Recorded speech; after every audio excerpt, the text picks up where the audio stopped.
Hello and welcome to episode 18 of the Ademola Bookmen Podcast. I'm Al Bond and I'm here with my friend John Coughlin. Hi, Johnny. Heyo, how you doing?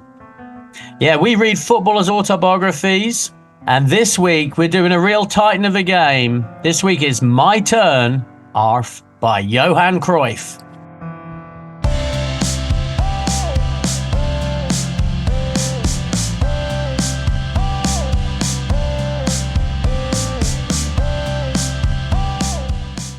So I'll start with the arch hipster thing. Oh, is that how you pronounce his name?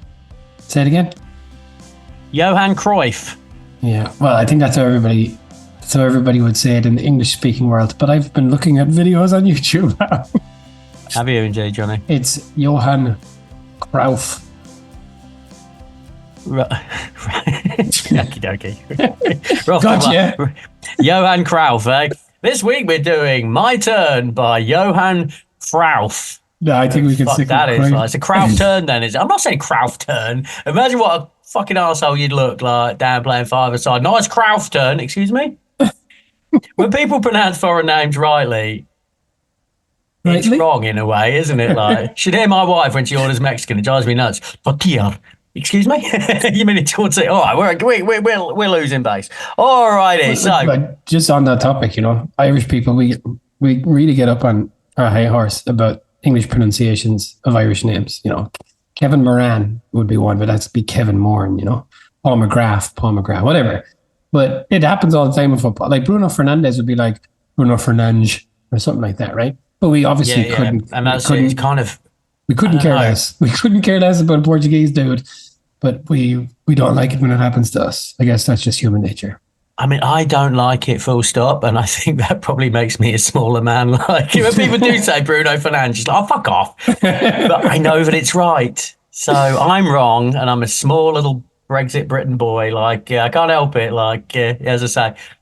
Anyway, bloody hell. All right, so I didn't know very much about Johan Cruyff. I'm not calling him Cruyff all episode. He's going to be. I also looked at a video of it's Vincent van Gogh.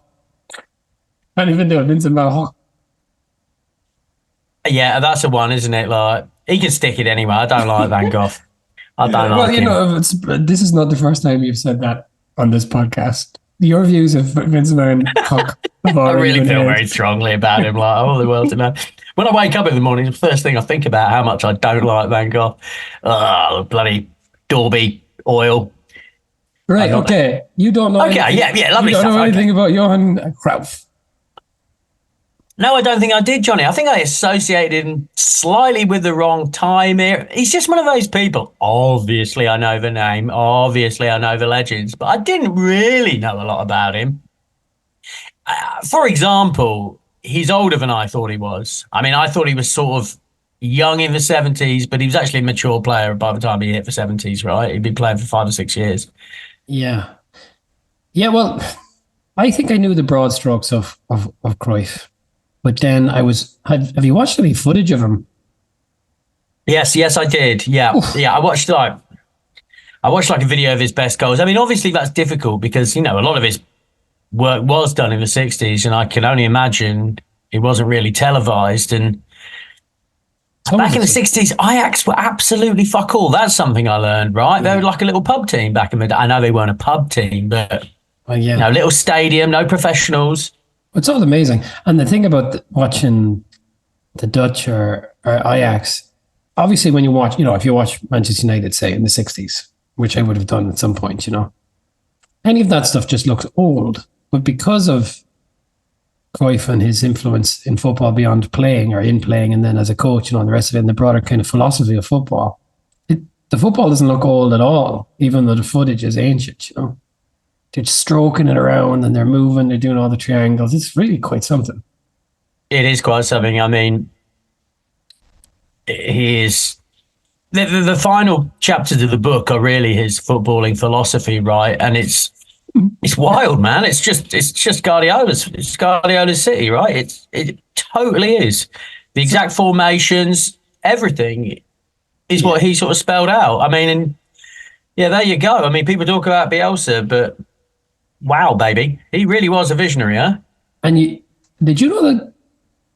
How much did you know about Guardiola as a player? Because Cruyff gives his all-time 11, and he puts Guardiola in there. Like, he also says that Guardiola was about to be like kicked out of Barcelona because he wasn't good enough, but he kept him along. He kept him on. But in his all-time 11, was Guardiola that good? I didn't know that. Not in my memory. I just remember him being like a defensive midfielder, but not as good as, say, Sergio Busquets. That was my memory of him as a player. He's not someone I ever really spent a lot of time thinking about. Yeah. But yeah, so in terms of what I knew about Cruyff, I knew that he was I knew that he was the kind of, he was at the kind of ground zero of the creation of this total football and the reinvention, or the reinvention of football, or the invention of modern football, if you want. I knew that, and I also knew that he is a total wanker. Yeah, it does sound quite. He is hard, kind of hard work. Oh no, I think famously hard work. I was reading other things about him, and he would drive the team bus because he didn't like what the bus driver was doing. He would get in fights with taxi drivers in totally different countries because they're not going the right way. He used to argue with surgeons, and he talks about this in the book. I really got into surgery. That's an interesting thing to just kind of get into, He became fascinated. It's a natural progression, Johnny. It goes, I'm interested in a bit of football coaching, and let's have a look at this bloke having his skull cut open. He would go along if a player was having an operation, but he'd just be there breathing down the neck of the surgeon. And he alludes in the book to falling out, to one of the many fallings out he had with different clubs. And one of the ones that he had at Barcelona was because he had an argument with a surgeon. And he says the surgeon said something like, "I'm the only person who's in control in this room." And Cruyff was obviously really offended about that. He's the surgeon. I'm sure he'd have no objections if that same surgeon had bowled up and give him a hand with his team talk.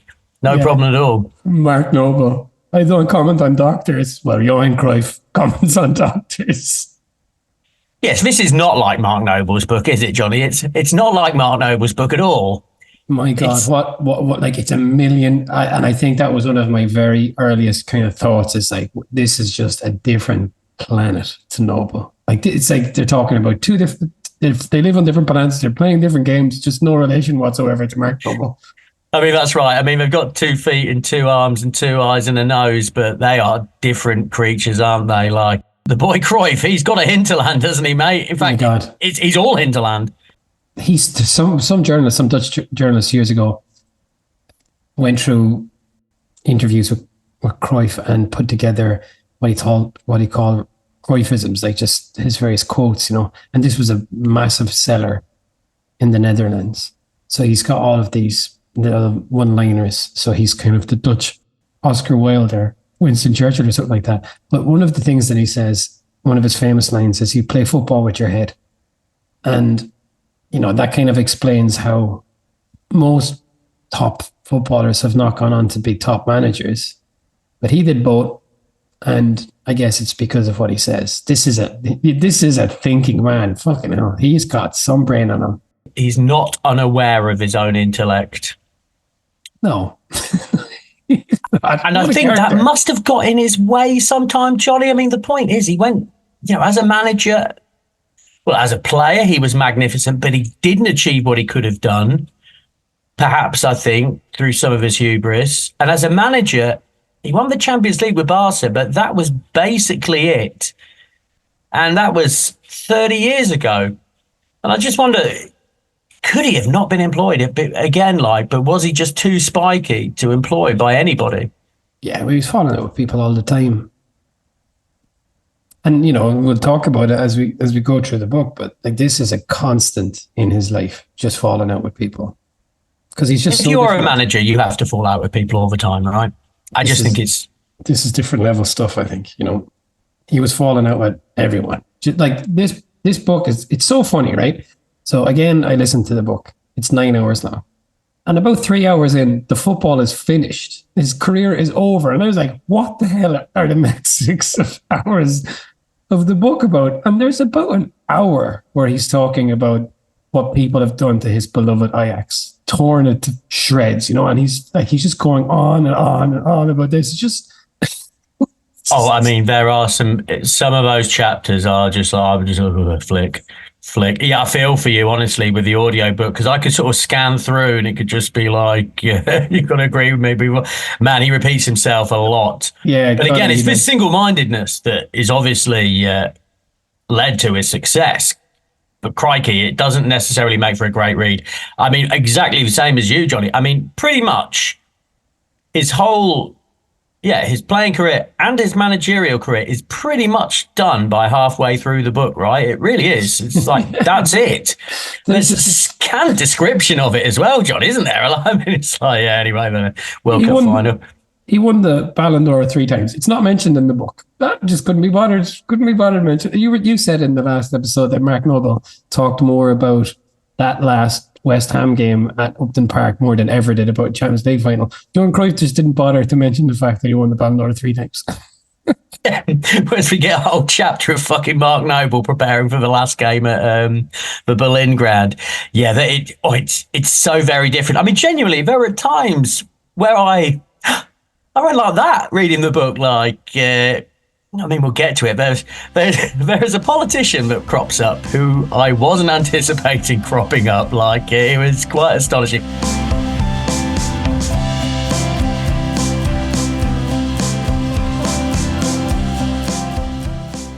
We talked about there's an inevitable Maradona, 10-hour dramatization of his life.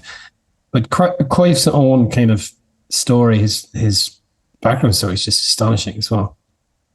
Like, grew up a stone's throw from, as you said, the humble Ajax. They were a small team, and his dad was the greengrocer who was selling them whatever they needed, and he was always around. And then his dad passed away when he was 12, and his mother, the club seemed to have employed him.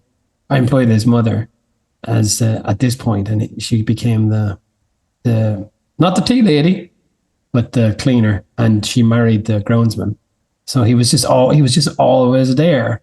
And the groundsman who'd already taken interest in young Yordi. He was already Uncle Henk. He was already an Uncle Henk. Yeah. It seemed to me like she was having an affair with the groundskeeper, and then his dad was coming himself for dinner. That's how I read it. Okay. But I mean, yeah, she does move. I mean, like, it's only, but so Uncle Henk was a part of his life before his father died, but upon his death, she does then go and marry the groundskeeper. But yeah, Ajax is in his blood. Another person who was always hanging around Ajax as a young boy was Louis van Gaal. He used to come and watch them train. And Van Gaal got in the second team of Ajax, but he couldn't get into the first team because there was a certain Johan Cruyff in his way. And those two guys did not like each other, which is fun. And that's what you want. I mean, honestly, exactly right. I mean, even before I read the book, though, someone just said, I was to guess, do you think Louis van Gaal and Johan Cruyff, fuck's sake, like each other? My guess would be, no, I bet they don't. No. And I would have been right. Yes. Correct. Who does Louis van Gaal like, apart from that saxophone player lady? I mean, that's pretty much it, right? Well, the story in the book, getting ahead of ourselves big time, is that he arrived in Barcelona and Cruyff invited him over. And he came he said, our doors are always open. He came 3 nights in a row. I know, come on, Louis. You're welcome here, man. So he's very, very smart, Johan, but maybe not, because he likes numerology. Unbelievable. And do you know how many chapters there are in this book, Al? Did you notice that? 14. Correct. And what number did Johan Cruyff wear? 14. Yes. Yeah. Oh, mate. He's playing 4D chess, lad. He's messing with my brain. Yeah, he said, married his wife on the 2nd of December.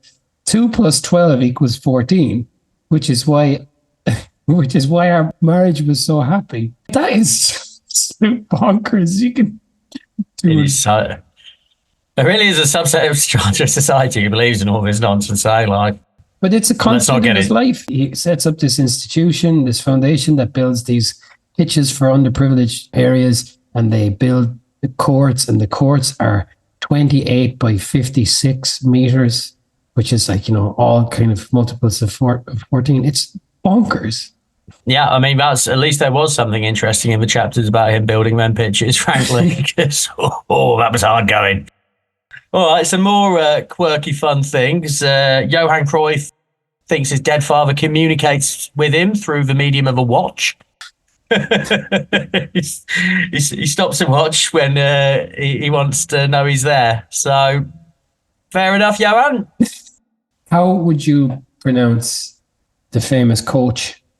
Vic Buckingham. I think that's how you do it. No, okay. I don't know. Rinus Michels. That's how Rinus Michels. Rinus Michels is how the guy in the audiobook was funny because the guy would read it, kind of accentless, and then every now and again there'd just be a Dutch word or a Dutch name. Only Van Slot would just come into the middle of it. It's very funny, It was by Steve McLaren was doing the audio book. Yeah.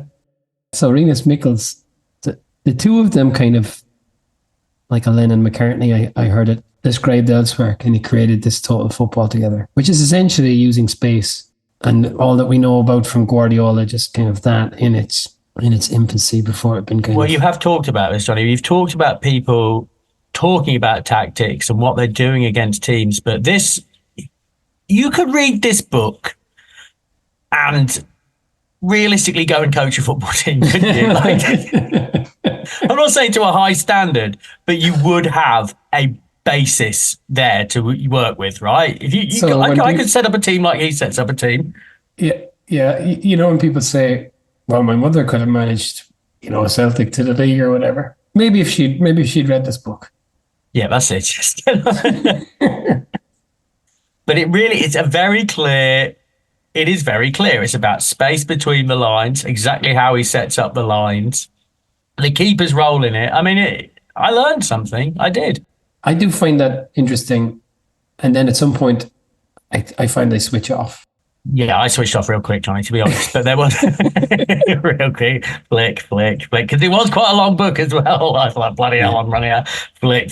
Oh, more tactics. The stuff about Ajax, so they were a nothing team. Rinus Michels joins. They kind of create this football, and then in 1965 they played against Liverpool, who were like the best team in the world, or the best team in Europe anyway. And they beat them like 4 or 5-0, and people didn't even know who they were, and they were like, Jesus Christ, who the hell are Ajax? Suddenly there was something, Yeah, and Shankly acted like a bit of a bad loser as well. You never hear that side of Shankly, do you? But I suppose it was there. What did he do? Said something bad. Didn't write it down, but he had a little moan. I just thought that's... Yeah. I did my research, Johnny. I watched the Johan Cruyff doing kick-ups with a cigarette packet, and I watched his top 10 goals. Yeah. The top 3 were really good. He 10 on the special. Talked more about that ad for the cigarettes than he did about any of the Champions League finals or European Cup finals. No, and it's really lame, isn't it? Like, I mean, just imagine watching that, like, fag on, like, oh, that makes me think. No. No, I'm going to give it up. Johan Cruyff is like doing keepy-ups with a cigarette packet. Yeah, well done. And he still died of lung cancer, so no point. This book was written after he was diagnosed with it as well. So he knew when he was, like, this was 2015, he died in 2016.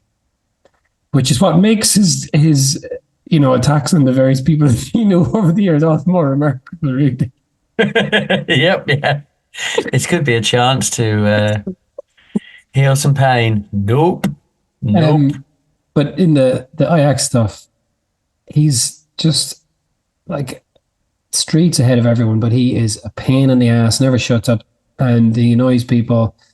It's the Ajax team are all kind of like long hair. It's the 60s, man. Children of the 60s. They're rebelling against the baby boomers. They are the baby boomers. They're rebelling against their parents, and they say, okay, we're going to have a democratic vote for captain. And Cruyff would say, of course he can do that, because he was a captain. And he lost, so he left. Exactly. See you later. Oh, you don't like me, huh? Not really. Well, I'm going. Out the gap and off to Barcelona. What is the baby boomers pair? That's the golden generation, right? I don't know. Yeah, I think so. Why can't I have a name like that? I should be like the platinum generation. What are you? Generation Gen X. Gen X. Still sexy sounding cool. Yeah, I fucking did, mate. Gen X, not a lot of you like millennial whiners, big pussies. I've seen the memes. I know what you're all like. Well, not like us. We're the blameless generation. Did you have to get a younger person to download the memes for you? Yes, my wife. Okay, so quick for more things about 60s Cruyff. He was the first man sent off playing for Holland, and his punishment was a 1-year ban for playing for the Dutch national side. Just for 1 year. Jesus. I mean, it was just about tackle as well. I mean, bloody hell. There's also some interesting geopolitics, like, I'm going to give a little quote here. The ref, this was him playing in the Czech Republic. The ref was the boss and no one questioned his authority, and that is without mentioning the huge social difference between me, a young Western sportsman in the age of Beatlemania, and an East German who had to rule the field once a week for 90 minutes and then go back to keeping his trap shut in the GDR. You don't get that from Noble, do you, mate? None of that, like. He doesn't think about any of this business. Not once does he think about the economic differences between his life and the lives of the officials. He does hate Hull, though. But a very significant part of his life was when there was an attempted kidnapping whilst he was living in Barcelona. He was at home with his wife and his kids in their flat. Apparently footballers had apartments in the old days, didn't they? No nice houses for them. They all lived in tiny little apartments. And a guy with a gun comes in. He's tying up Johan Cruyff. His wife manages to escape. Note, I hear that she left the kids in the bedroom, but she got away. Was able to raise the alarm, and they escaped. But this went on to have a huge effect on the career of Johan, because, and this is where my little alarm bells were picking up. But he wouldn't go to the 1978 World Cup because he didn't want to leave his family alone because of the kidnapping. Oh, he says. What do you think, Johnny? Yeah, question marks, I think, because, you can't, it's hard to talk about this without the 1974 stuff, right? Yeah. Start with the 1974 stuff. It's arguably the greatest ever footballing team, with the exception of 1970 Brazil, I think, right? That's the 74 Holland team is the best team that people talk about. And the best team ever to win the World Cup. I think everybody has agreed there. Oh, yeah, that's a perfect description. But so they were the best team. They beat the defending champions Brazil in the semi-finals. They got to the final and they thought they were just going to roll over the hosts, West Germany. But then there was a news story that they were frolicking in the swimming pool with naked locals from Germany, and this. Can you imagine? Bild, the German tabloid, published this on the eve of the final, and Johan's wife, who wasn't there, obviously was very upset about this, and Johan was a non-entity in the final, and apparently this is the reason he didn't go in 1978. And the thing about the kidnapping, he said he couldn't talk about that for years, which seems very out of character for Johan. It sounds like he would just talk about it if it was in his interest to talk about it, Well, he says, like the club didn't want him to talk about it in case it gave people ideas. That sounds like bollocks, doesn't it? All of this sounded like bollocks to me. It just seemed like rationalising. Yeah, I think I had a similar thought there. Like, it's obviously pretty grave being kidnapped at gunpoint.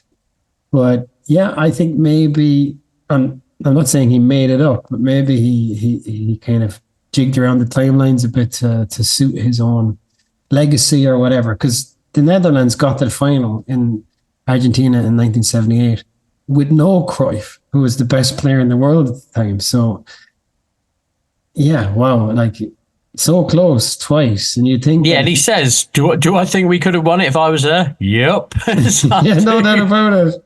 Oh, mate. I mean, he's got to live with that. It's just, again, I don't want to cast judgment on someone must be incredibly traumatic.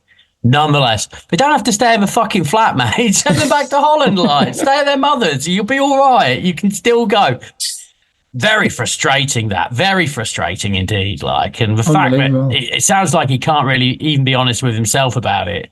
Yeah, maybe he's kind of convinced himself. He sort of says, "I have no regrets about this," but then he's sort of like, "I could have influenced the game." It's almost like that's a regret. You should have gone, son. You should have gone, son. You just see him in the apartment when he's being tied up by the kidnapper. He's like, "No, you don't want to do it like that, mate." I'm going to get out of this, not in a heartbeat. Apparently the Dutch were like delighted anyway, because they were nothing. It'd be like the equivalent of maybe Ireland getting to the final. They were nobody and suddenly they're in the final. So they were they felt like they had obviously been announced on the world stage, not just as a footballing nation, but also as the kind of creators of this modern football. So suddenly they were a thing. So cool as well. Cruyff was a Puma man, and Adidas were the sponsors of made the Dutch jersey, and he refused to wear it, and he ripped off one of the 3 stripes and played in 2 stripes. Yeah, it's something, eh? You wouldn't even get away with that nowadays. Do you see the thing he said about his wife as well? So his wife, so he says he didn't go into it after he lost all of his money. He didn't go into a bank for 30 years. He also says that he never bought his own clothes. So his wife dressed him, and like he was kind of a style icon. That whole team were like, if you look in 1974, they were cool dudes, with their long hair and all the rest of it, their swashbuckling style. But yeah, it was all Danny. It was all his wife. I'd love to know how much. I mean, people must have turned on that television. People talk about the 70 World Cup and the 74 because they were in colour and stuff. Like, you're seeing stuff you've never seen before. You've been watching, like, I don't know, I mean, from an English perspective, Preston North End clogging the ball around the park for the last 30 years of your life. And all of a sudden, there's these people in beautiful orange shirts on these beautiful green parks just sliding it around and doing little dinks and tricks. And it's like, what the fuck is this? What is it? It's like if you watch old Premier League years and you watch like Premier League years 93 and they show you the trick section and it really is like someone like doing one keepy uppy on the it's like Steve Froggatt doing a keepy uppy on the halfway line. It's like, ooh, look at that, showboating. And now it's like, ooh, look at these lads. I could never do that.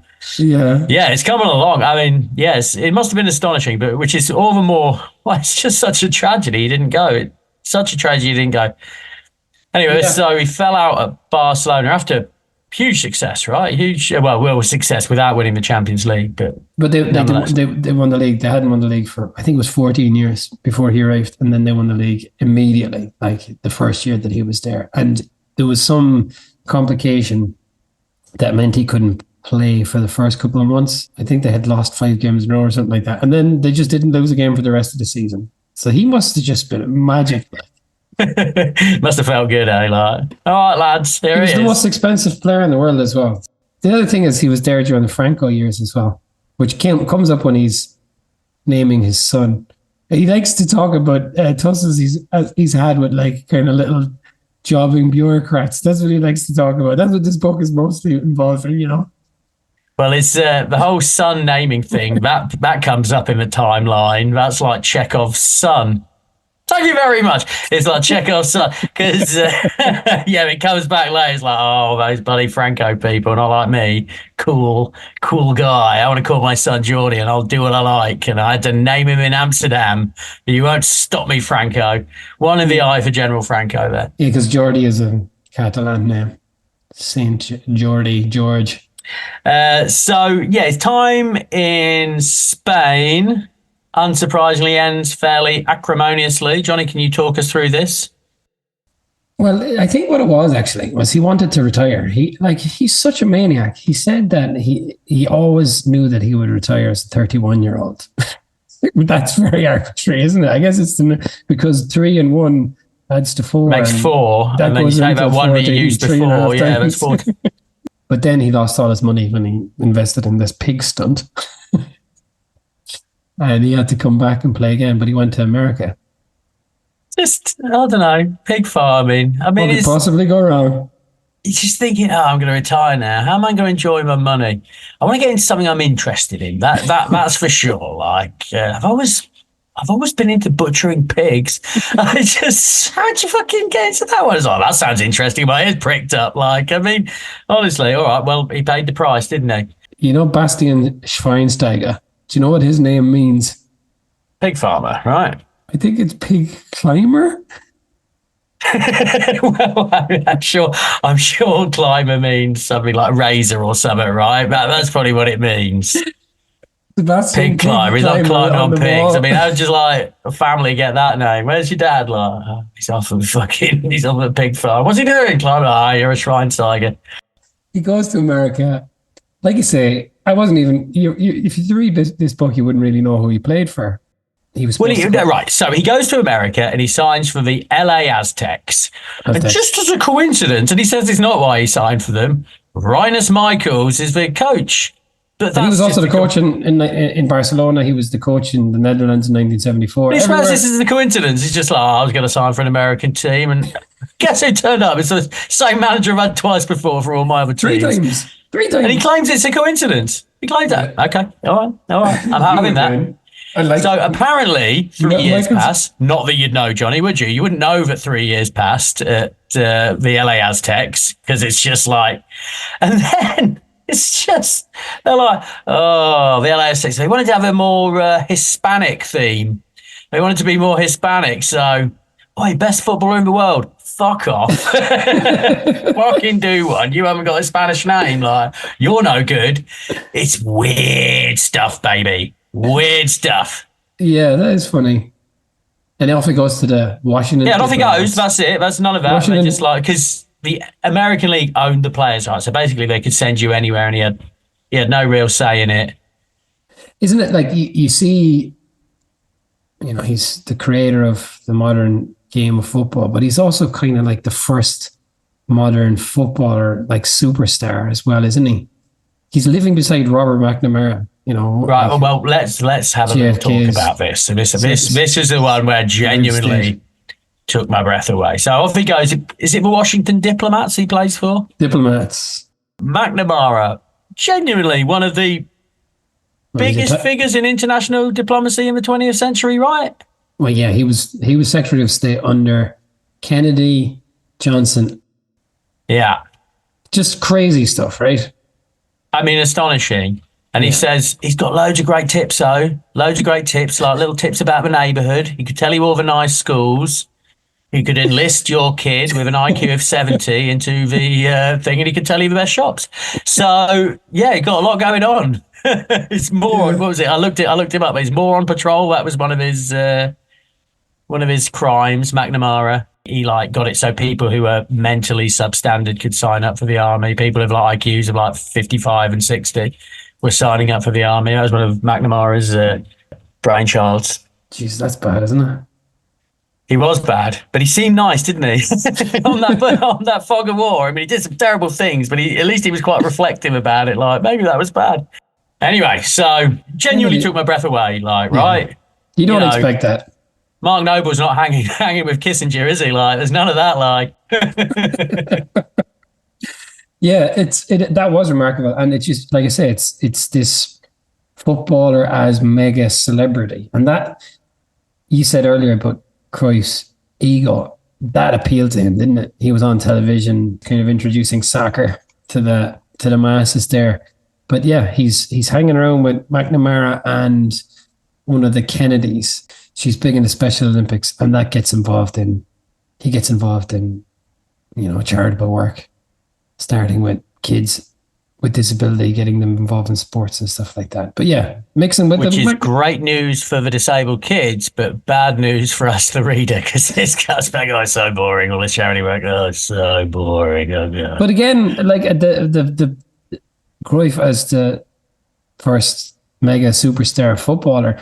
How many of these other books have we read? Milner has a foundation. Does Mark Noble have a foundation? They've all got a fucking foundation. There should just be a chapter, and it should just be like charity work, and it's it should have a QR code. It's like, if you're interested, And nobody will be. Click on that QR code. It goes to like a description of my charity work because, dear God, I don't care. Of course you fucking look at the money you make. Of course you've got to give to charity. Of course you must. If you don't, you're a monster. All right, but well done. He's built some football pitches. So hero boy. He's built 300 in 19 different countries now. So I think, Johnny, if I devoted my life to it, I could make 300 football pitches. Even without a celebrity. But I could. I mean, he should have done a better job, is what you're telling me. It's, you're right. Wind your neck in, Johan. Yeah, but I think he might just be bonkers, you know. Yeah, a little bit. Yeah, that's right. I think you're right. Anyway, so in America, he basically played no football at all, although apparently he played every week, but there's absolutely no description whatsoever. But he is a big fan of the way Americans do sport, isn't he? He's just a big fan of America, full stop, right? He is. Yeah. He likes it. And this book is more about his philosophy on life, really, isn't it, than his life? Because he'll talk about this is what the Americans do in terms of sports management. This is what they do in terms of whatever high performance-y type stuff. He'll talk about that kind of stuff, but he won't talk about the football because maybe the football is totally forgettable to him, you know? And it happened 50 years before he wrote the book, right? I guess. It's difficult to remember it all, I guess. Yeah. There's probably not that many videos of many of his games from way back when. You'd think he'd remember the odd game, though. Like World Cups and stuff. Well, like just one game in America. He really is funny, isn't he? He goes back to the Netherlands and he plays 3 more years. 2 at Ajax, and then one with Feyenoord, just because, you know, he's Cruyff and he wants to stick a finger in the eye of the Ajax people who are annoying him.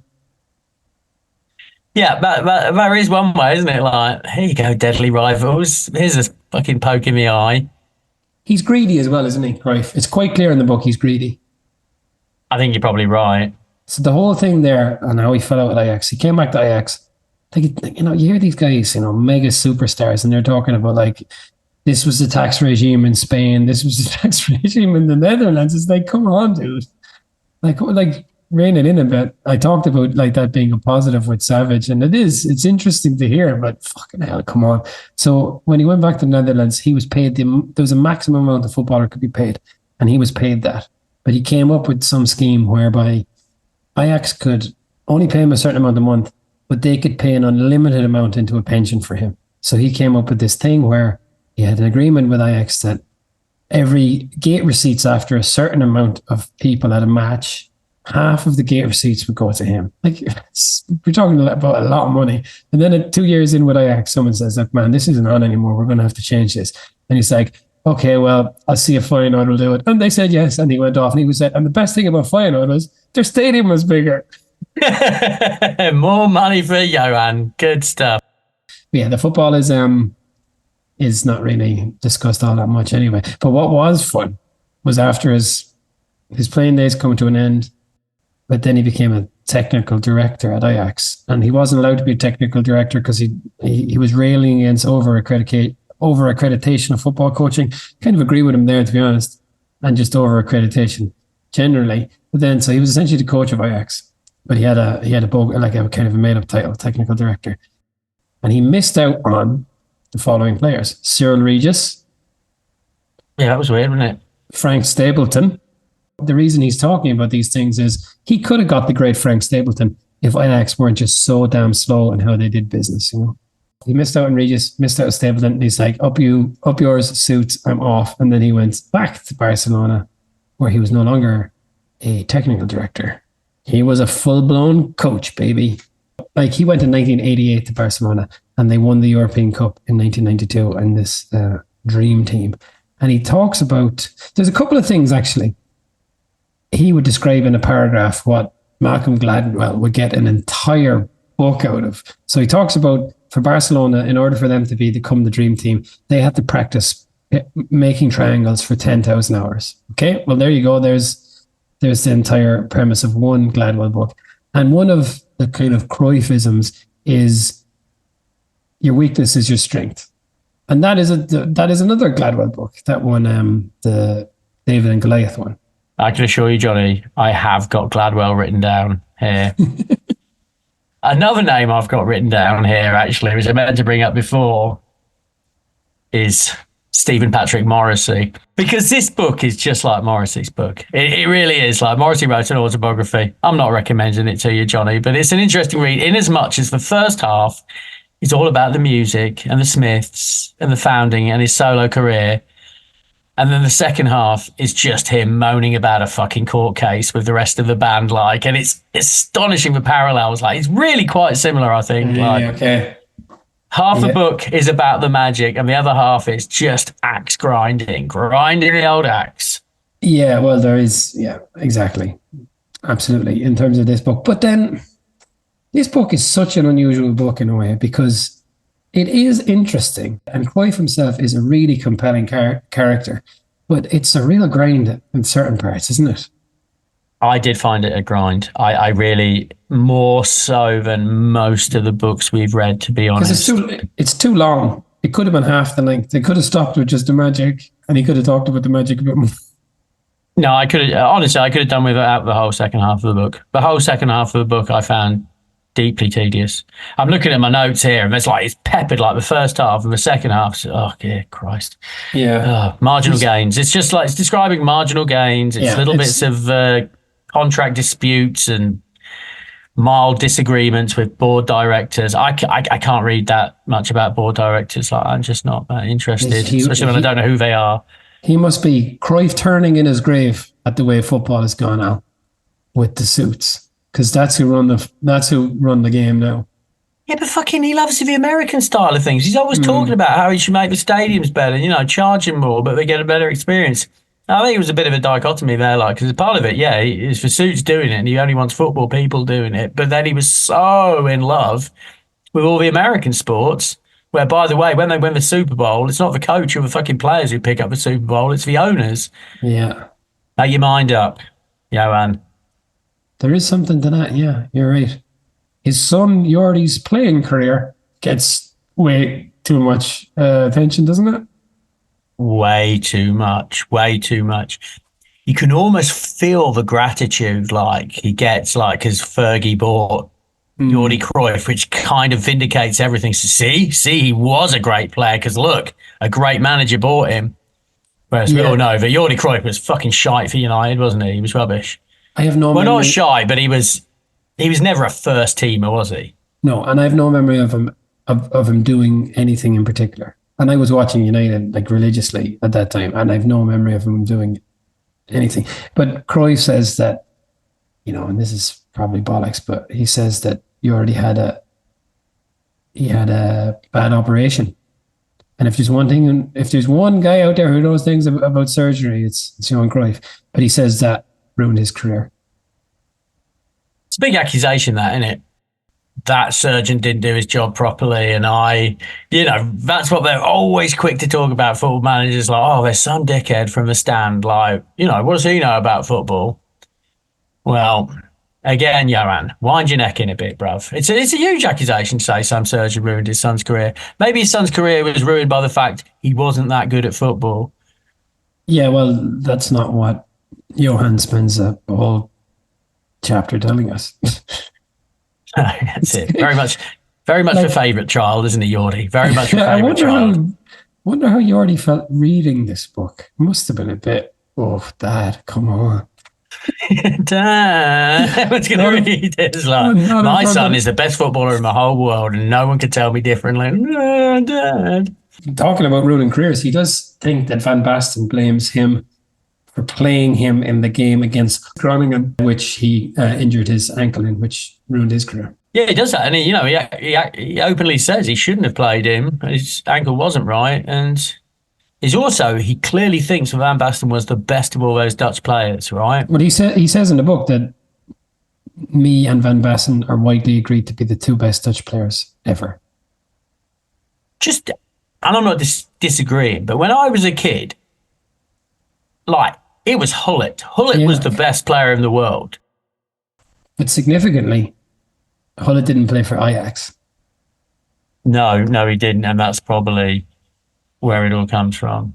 Yeah, I think that might be part of it, because he is, like, it's funny, he is at war with Ajax for most of the book, but he is an Ajax more than a Barcelona guy. He is an Ajax guy, first and foremost, isn't he?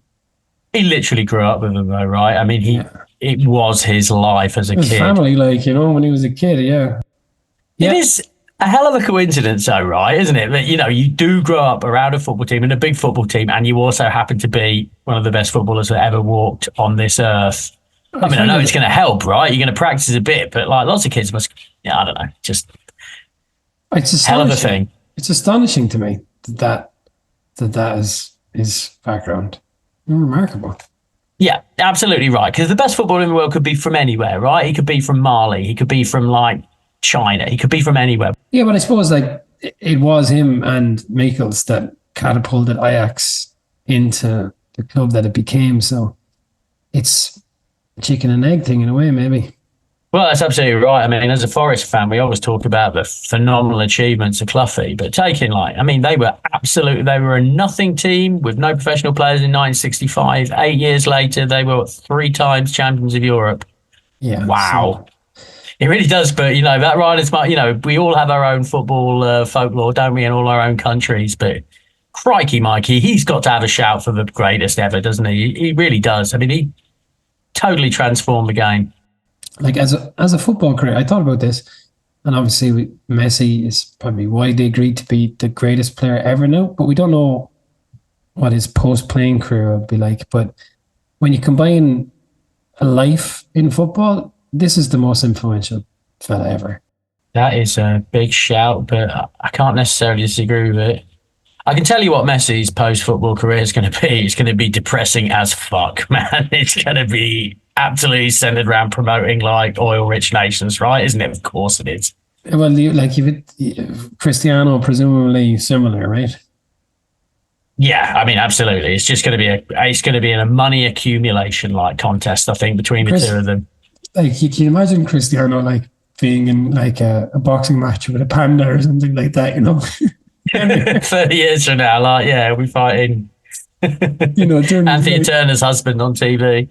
He'll be in he'll show up in a few films and stuff like that, just awful stuff, I can imagine. Yeah, he'll be at the Republican National Convention in 2070, like banging the drum for like Baron Trump. I talked about this before because I heard someone talking of the old Mount Rushmore of footballers. He's there, isn't he?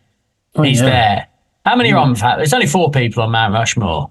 Yeah. So you got your Pele, you got your Maradona, you got your Cruyff, and we've got one still to hang out. Was probably Messi, right? Messi, or Ronaldo.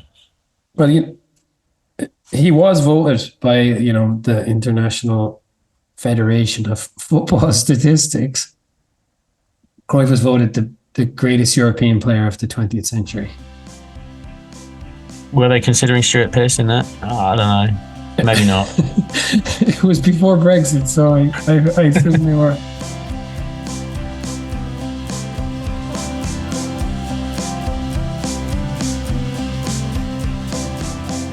Yeah, so that's it. Good book or not good book? Book, for me, Johnny, not so good. But the story of the man, I've learned a lot.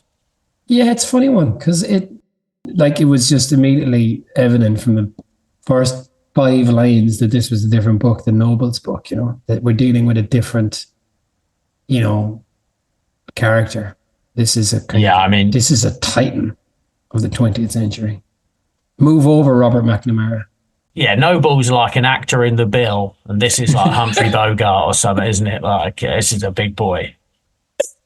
Yeah. I want to know more about Cruyff. I just thought he's a really compelling character. And I remember saying when we did the Maradona one that I found it astonishing that the best player could kind of be the most interesting character, but it's similar, like in different ways. Like, it's not as Cruyff is cool, but he's not cool in the way that Maradona is, and he's obviously just a cantankerous old bollocks as well, Yeah. But he's really, really compelling. He certainly doesn't have the joie de vivre that your Maradona has. Not at all. Okay, Al, how are we going to? What is the measure of this book? What are we going to use? I give us 3 aborted kidnaps out of 5. I give it 3.5 made up kidnappings. 3.5. He gets 3.5. No kidding. Yeah, like I think he's extremely compelling. But yeah, and I know a lot more about him. I can speak more confidently now about ye olde football. I will be able to speak more confidently. This is a man who has just an opinion on everything as well. You know, he obviously kids shouldn't play football in studs. If you play without studs, you'll have better balance. So don't play football in studs. He just has an opinion on every fucking minor thing ever. Yeah, this would be better if it was a biography, wouldn't it? It would be better if someone just told the story of his career without necessarily chapters and chapters of his thoughts. I'd love to know more about how they won the European Cups. I'd love to know a bit more about the other players and how they took a team from practically nothing to like the pinnacle of football in 8 years. I did like hearing into his brain, though. His crazy brain. There was something enjoyable about that too. There's some brain. I need less brain. A bit less brain. Maybe an abridged version of this book. Yeah. They should bring out the abridged version. So I'd recommend it. You could read it. You'll certainly learn something. If you stop reading halfway through, I don't think you'd miss out on much. Yeah. You just stop. Stop the moment he stops managing, I think. Bang. Yep, 100%. Yeah, at the end of it managing, you don't really need to know because it's just his opinions and it's him grinding his axe. Okay, and what's next? Okie dokie. Well, thank you very much for listening to the 18th episode of the Ademola Bookmen Podcast. Sorry to cut across you. We really should have done Cruyff as the 14th, as we're now into numerology. But moving on quickly. We've 4. It's only 4 more. Yeah, so that probably doesn't mean much, does it? If it's only not like loads more, 4 he could probably allow. 4, it's a nice square number. Good. Anyway, so 4, beautifully done, beautifully. You can make that numerology work. You can always make it work. Like if you want to, you can. How many? Oh, look, there's a pair of scissors. These 2. So the 18th episode. Thank you for listening to that. Our next one, we are going to be doing my autobiography by apparently Bob Fowler, who is not a character on fucking EastEnders, is in fact Robbie Fowler, who apparently goes by Bob in real life, which I refuse. Yeah. I'll call him Cruyff before I call him Bob Fowler. Dear God. You can catch us on the Ademola Bookmen Pod on Instagram. Yes. That's where we'll be. And if you have any recommendations for books, we would love to hear them. Yes, absolutely. Thank you so much, Johnny. Thank you, Al. Always a pleasure, sir. And we'll see you in 2 more weeks. Yes, indeed.